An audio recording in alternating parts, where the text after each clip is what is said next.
Welcome. I'm Hugh Massey, the CEO and founder of DNA Behaviour International. Today, in our next session on financial DNA, I'm going to talk to you about our natural behaviour discovery process and the summary report. I'll again use Helen Jones as the case study. And in the scenario, she's been provided with the process by her financial advisor, Chris Coddington. The financial DNA summary report is a follow-on from the financial behaviour report that I went through in the previous session. Generally speaking, we find the summary report is great for the advisor to have, and it's also good for the client to have, but we mainly focus it on the advisor as a more detailed aide-memoire for addressing the client's financial behaviours. It provides more information than the one-page summary report, one-page financial behaviour report, but it doesn't provide as much information as our wealth mentoring report.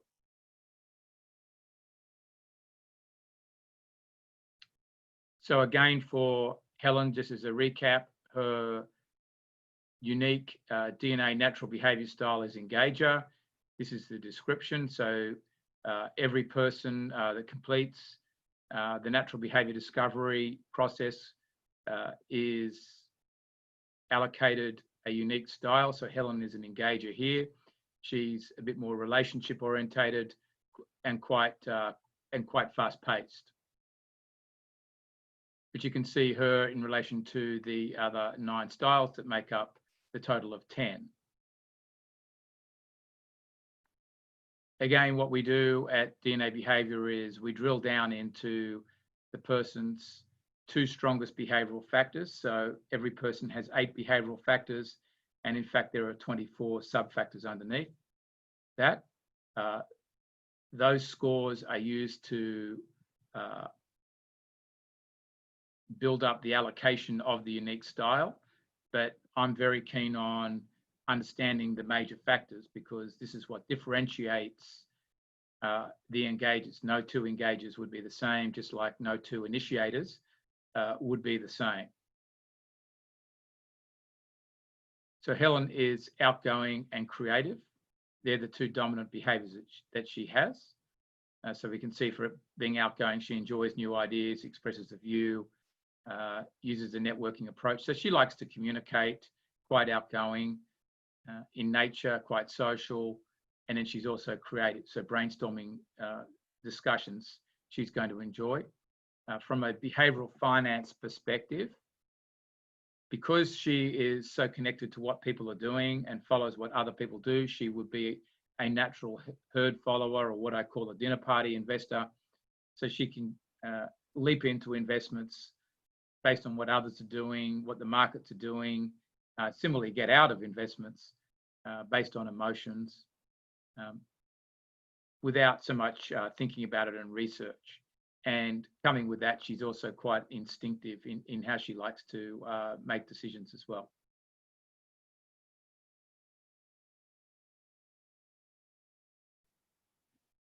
Then in this part of the report, we have Helen's performance strengths and struggles.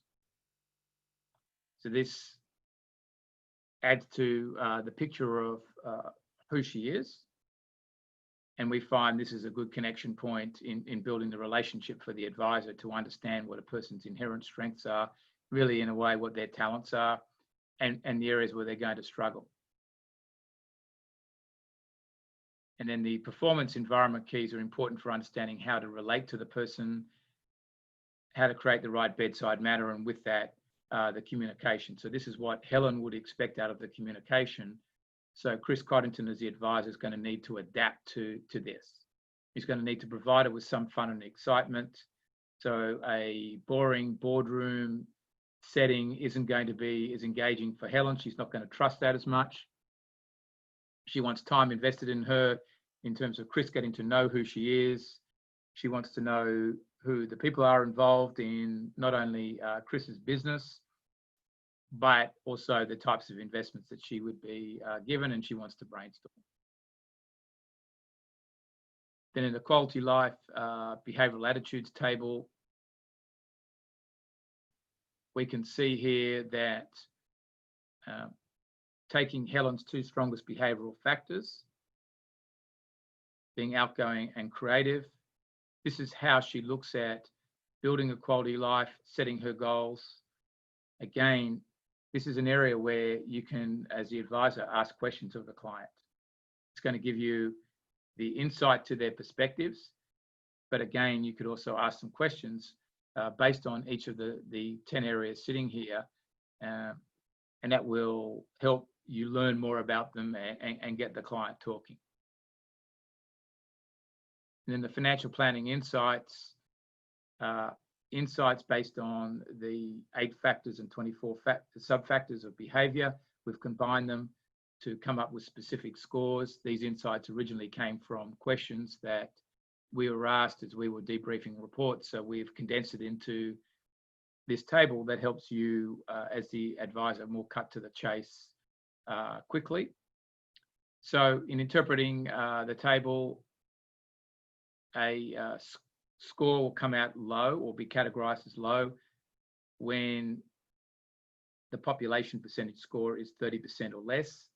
It'll be medium when it's 31% to 69%, and it will be high when it is over 70% or more. So Helen's quite relational, reasonably medium on, but towards the low end on results. Interestingly enough, on risk taking, she is more cautious in terms of taking a chance, but she has quite a high risk tolerance in terms of living with the consequences. She's not that goal driven. She'll be more lifestyle goal driven. So this would be, a very good area to talk to her about the types of goals and desires that she does have. I think you'll find they're more lifestyle focused, balanced life than they are necessarily pushing herself at building a business, engaging in a career that makes her life unbalanced. Will be quite a quick decision maker, and she's new idea driven, which goes with the territory of being creative. She's not that financially organised, not going to look at a lot of research. So this is where that concept that we have of check yourself before you wreck yourself will be important for Helen, that she thinks about what she's doing ahead of time of making the decision, that she's probably not going to be a budgeter. So talking to her about spending plans will be the way to get through to her. And that's true of anyone that's not strong on structure. They will tend to not like budget type discussion, but more spending plan. That's just more appealing, but it's in the end of the day, it's the same thing. It's how you position the conversation. But this will be important because how much a person saves will be important to the capital they create for their retirement, and overall in the risk that they're going to need to ultimately take in creating wealth. And then also advisors like to know whether the client's a delegator or not. So Helen's going to be a bit more of a delegator, but she's medium in that area. She doesn't need a lot of control over the decision making. So the client comes out high, they are not going to be a delegator, and that's a warning sign to the advisor that the client's going to want to have some say in what happens. And then from a risk taking, we take Helen's overall score. So she blends out to being in the middle, even though we could see the difference between her taking chances and her risk tolerance being here, but this averages out to around the middle. And this is one place to start the portfolio development. But again, it's only a starting point, not the end point. And as we all know, some clients have different segments of their portfolio that are set up for taking or can handle different levels of risk depending on what the goals are. So in a goals-based portfolio or financial plan, there might be several different portfolios. But generally speaking, Helen's going to be in the middle, and she needs to create some wealth before she can take too much risk and get too strategic in the portfolio development. There's more explanation of how the risk profiling works and what it means in the schedules at the back of this report. We also look at advisor-client compatibility. Is Helen an ideal client for Chris Coddington? And what we know is that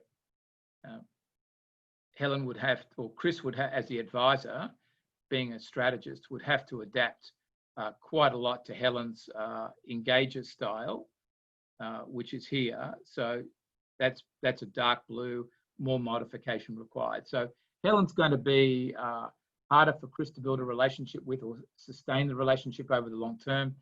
He might be technically what she requires up front to get a solid plan done, but Chris might need to find somebody else on the team who's more relational and engaging to keep Helen interested and to keep trust going there. So again, it's just a quick snapshot to show the advisor what the match is with their client and where there's going to be more modification required, and maybe they bring a team member in. So we provide a few financial planning questions here that the advisor can ask that are based on the strongest factors. Also, as the advisor, you can go to our wealth mentoring report and look for a whole plethora of deeper questions and more specific questions. And we also have a question asking book that you can use as well. And then here are the tables for looking at risk and determining what level of risk the client can take. These are relatively universal allocations, although we did build them up from the what's done in Europe, where the guidelines are more specific than anywhere else. And then, whilst we like to in our reporting distinguish between natural behaviour, which this report drills into, but there's also learned behaviours, and that's particularly true around money. Everyone's had a different level of financial education, for example, had different life experiences, and they can influence the level of risk that gets taken and some of the financial choices. But under pressure, we back that the person will go back to their hardwired behaviour, which is what the report measures. Helen was in the middle. But in some cases, people need to take more risks to achieve their portfolio goals. In other cases, they don't need to take so much risk. Financial capacity is also important as well. And then just, again, the learned behaviours. So this is the overview of the Financial DNA Summary Report. It's pretty power-packed. It provides plenty of information for you as the advisor to utilise in the financial planning process and to ask the client questions from. And for the client, it's another layer of information about them and how they like to make decisions.